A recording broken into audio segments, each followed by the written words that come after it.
This is a globe, and projecting every single point of it in a flat 2D plane without any form of distortion is kinda impossible. No plain rectangular map can be the exact representation of a globe, but we use those distorted maps even more than the globes themselves. The mostly used type of map is of course the Mercator map, in which the sizes are pretty distorted but the shapes and directions are really well preserved. Here's the type of map where Greenland looks as big as Africa and Alaska looks bigger than Brazil.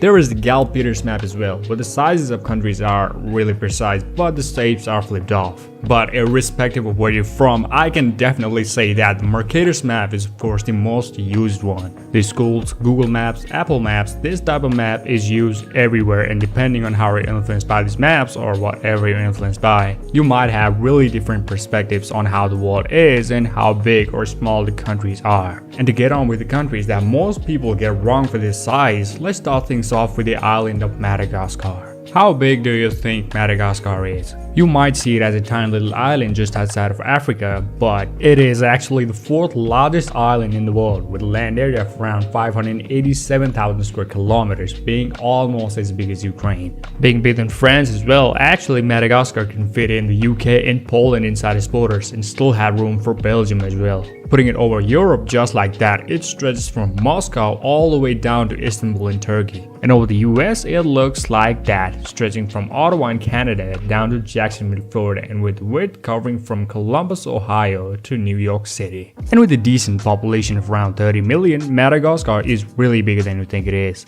The thing is that these maps don't do justice for the countries near the equator, as the more closer the country is to the equator, the more smaller it looks. And as it's more far away from the equator, the bigger it looks on the world map than it is. And the best example I could give on this thing is definitely the DRC. Democratic Republic of Congo is gigantic, being almost as big as Algeria, the biggest in Africa. The DRC covers a land area of more than 2.3 million square kilometers, making it even bigger than Greenland, the largest island in the world. Yes, the DRC is bigger than Greenland, and the funny thing is, on Mercator maps, Greenland looks as big as Africa, when in reality it's even smaller than the 2nd largest country in Africa. The DRC is really massive, as it is bigger than France, Germany, Spain, Italy, and Poland combined. Putting it over the mainland US like that, you can see it covers from Los Angeles to Houston in Texas, Minneapolis in Minnesota, and Billings in Montana, being bigger than all these 10 states combined.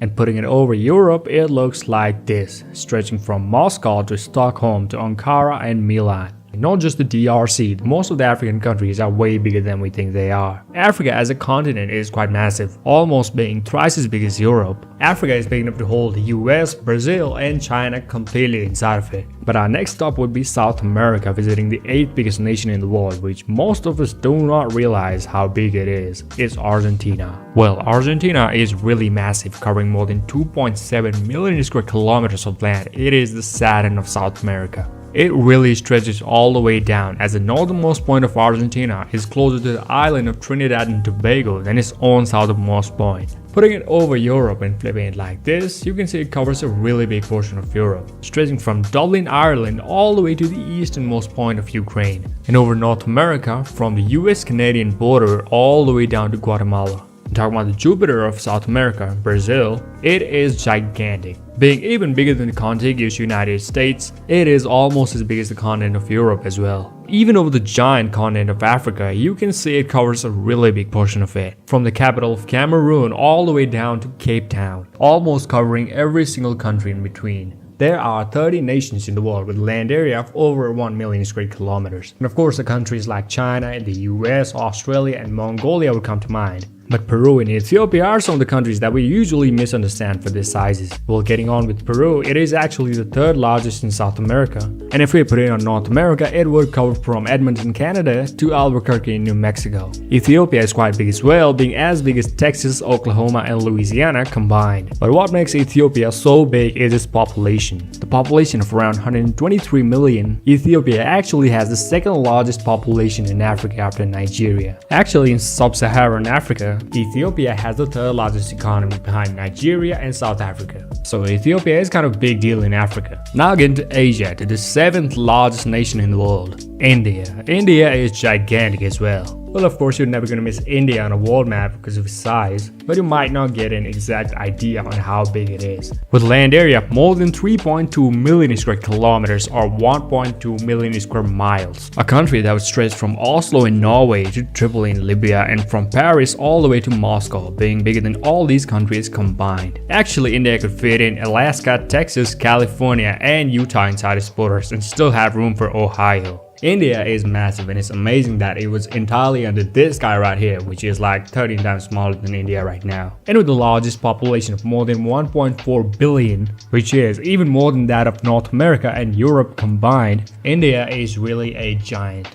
Now, still in Asia, heading down to southeast, back to the equator to the second largest island in the world, New Guinea. This island is really bigger than you think it is, with land area of more than 786,000 square kilometers. This island is divided between Indonesia and Papua New Guinea, but if it was one independent nation, it would be 36th largest country in the world, being even bigger than Turkey and Zambia. And not just New Guinea, these Indonesian islands are pretty big as well. This island of Borneo, shared with Malaysia and Brunei, is almost as big as Texas and West Virginia combined. And this island of Sumatra right here is bigger than countries like Sweden, Uzbekistan, and Morocco. This island of Java is not that big, just as big as Mississippi, but it holds more than 150 million people, more than half that of Indonesia itself, and more than the entire population of Russia. And this fact is crazy, as it usually goes unnoticed. Next, getting around 8,000 kilometers to the west, we get to Saudi Arabia. You may not have realized it, but Saudi Arabia is almost as big as Greenland, covering more than 2.1 million square kilometers. This country is big enough to hold France, Germany, Spain, and Ukraine inside its borders, and still have room for Greece as well. Saudi Arabia is the giant of Middle East, sliding it to the western USA just like that. You can see it's bigger than all these 7 states combined. Now going for the neighbor of Saudi Arabia, Iran. Well, many people get mistaken for the true size of Iran. Iran is really expansive, with a size more than twice that of Turkey's, and actually bigger than Mongolia. Putting it over Europe and kind of flipping it like that, you can see it kind of looks like an UFO, but the main thing is, it is really big. Big enough to fit in France, Italy, Spain, and the UK inside its borders, and extending from London all the way down to Athens in Greece. And for the American scale, it is almost as big as Alaska. And down here, it covers from Spokane in Washington all the way down to Dallas in Texas.